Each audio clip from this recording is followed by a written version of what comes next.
Hello, Aquarius. How are you? The moon is fixing to go in your sign.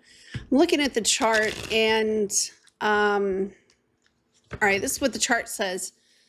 It says here that you are looking at it.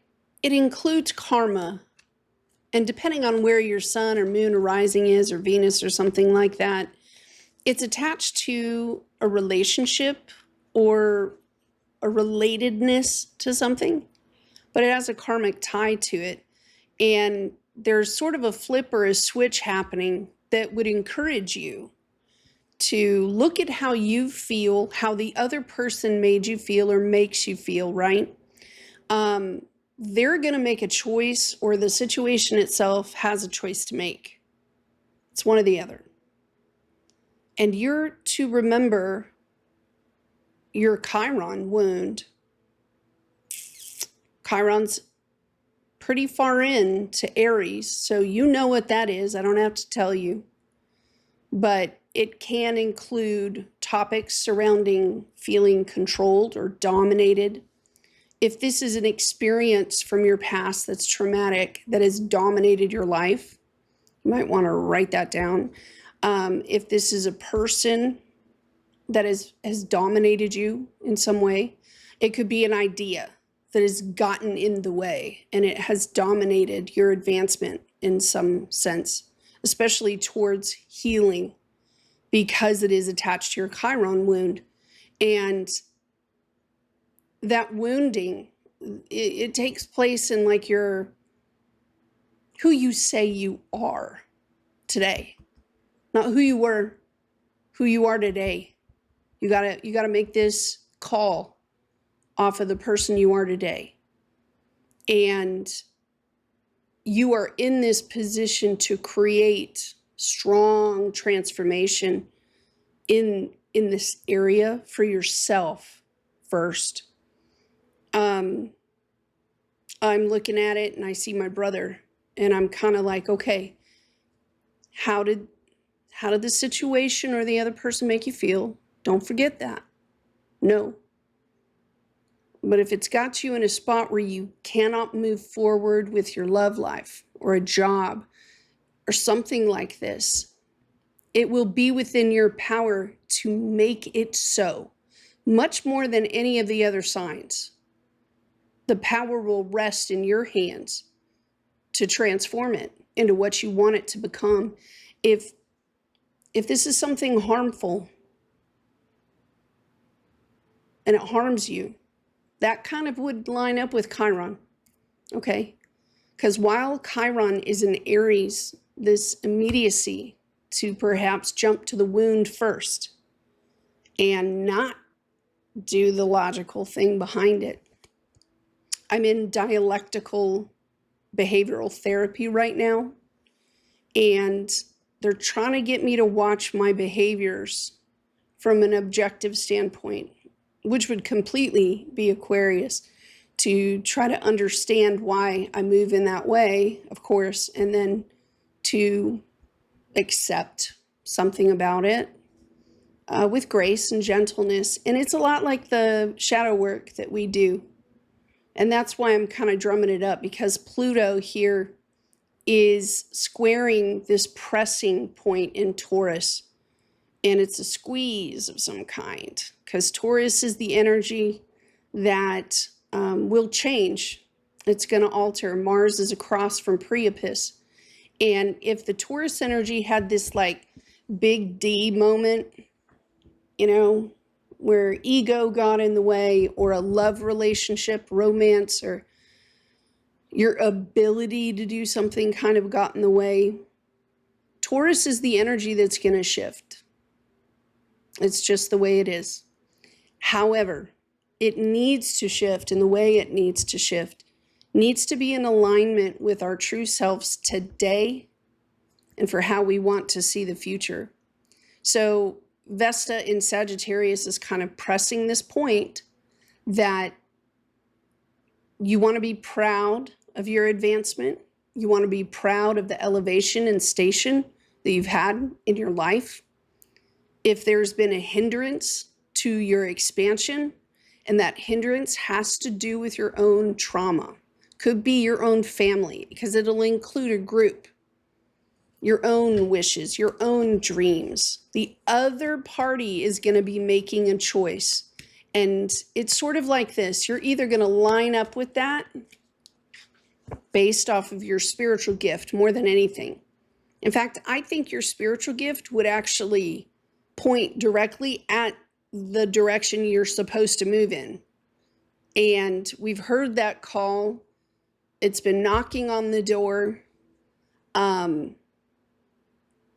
These are just the other little side pieces attached to it that are also going to be taken into consideration. And you're the one that can flip this thing around. You're the one that can do it.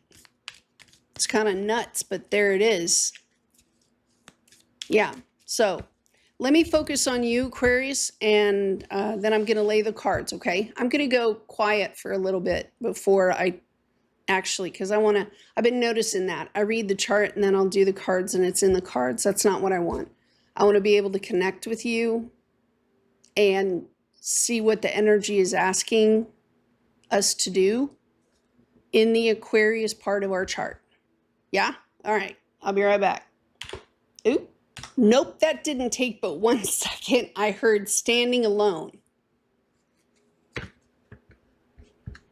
Standing alone, high on a hill, being able to look at everything from what's behind you to what's in front of you to what's on the periphery. Feels cleaner up on the hill than it does down where all the action is taking place. They're also saying you made it. You made it. Somebody's saying that really loud. We welcome you. A welcoming energy, hospitable energy. It carries with it some sort of presence. They're saying with Pluto in your sign, Aquarius, that makes you the person that's needed for the moment. But the way they're saying it is that you are presented in a position to be hospitable, to be the welcoming party, to be the mediator that sits at the table, to be the person that walks in with the white flag. It's sort of like if everyone's been at war, you're the one that can walk in. Look, your card came out in the upright. That's a good sign. You're the one that can walk in, set the stage, present the ideals and the conditions. They're also saying that there are a lot of people watching right now, Aquarius. A lot of people are watching how you move. There's a fluidity to the way that you're moving right now. It's been impressive for quite some time. This is a commitment to challenging the status quo, is what they're saying. Challenging the status quo. I have the Ace of Wands in the upright and the Queen of Swords in the upright. My little hands, trying to hold it like this. So, right there. I don't know if you could see that. Challenging the status quo. All right, just directly on from what I see here, I have the Aquarius card, I have a Gemini, I have a Pisces. So let me look at it real quick and I'll be right back. But watch, I bet you it'll be quicker than that. Okay, I had to clarify the 9 of Pentacles in the reverse in the past position, and it kind of makes more sense because as I was watching it and the cards were coming out, I laid the Strength card down and I heard that someone has given a lot of time over to a Leo. A lot of time over to a Leo, which created a situation where rejection was standing still.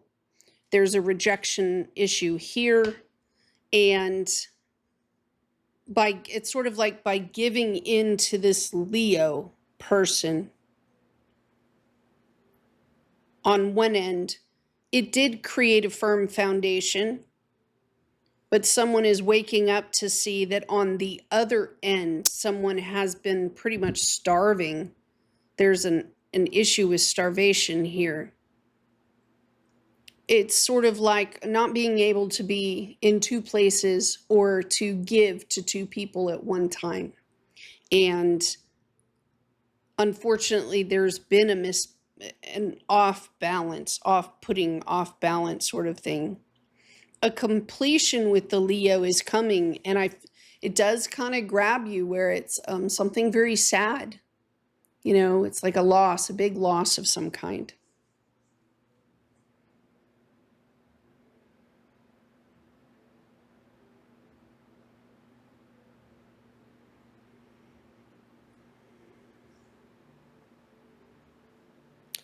This is not wanting to look at the key,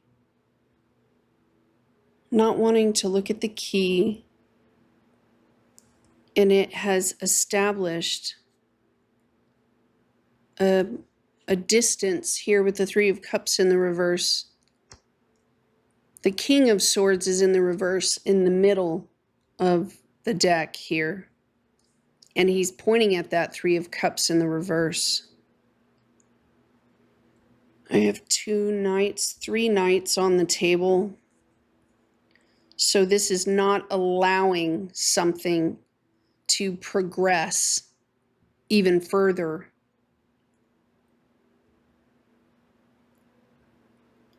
Into disrepair. The other person is looking at you with the Two of Cups in the upright, so they're in agreement with you. You guys are totally in sync with one another. Out front, there is an issue that may have to do with gossip or slander.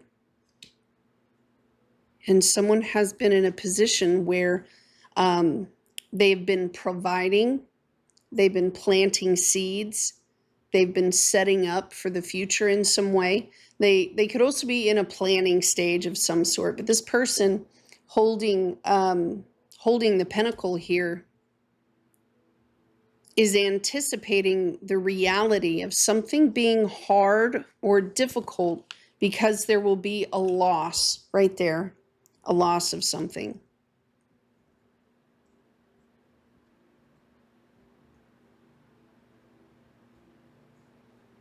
I kind of feel like this is a little bit bigger than what I'm making it. So I really am going to pause because I have a lot of people here and I want to see how many people we're working with, because there are people. Okay. So this person with the Eight of Swords in the upright and the Knight of Pentacles in the upright, it's someone who has heard it all. They've heard all the communication and they're just waiting and they're standing there. Another person with the Page of Swords in the reverse is pointing at the Three of Cups in the reverse. They're saying with the King of Swords in the reverse, which is you in the middle of the reading, someone is saying some slander or gossip about a party who's not there to defend themselves in some way.